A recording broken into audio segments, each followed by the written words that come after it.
पाव त्याची मराठी. यश अपयशा एवढेच धोकादायक असते. 13.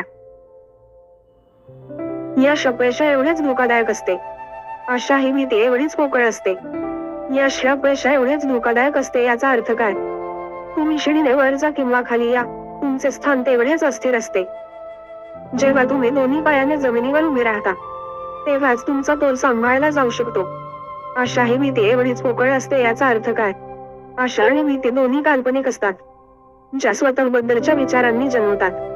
जेव्हा आपण स्वतःला स्वतः म्हणून बघत नाही, तेव्हा आपल्याला भिण्याची काय गरज? जगाला स्वतः म्हणून बघा, जाणा. जग बरोबर स्वतः बरोबर बोलणंस. गोष्टी जशा आहेत तशामध्ये विश्वास असू द्या. जगावर जग म्हणजेच मी आहे असे प्रेम करा. मग तुम्ही सगळ्या गोष्टींची काळजी घेऊ शकता.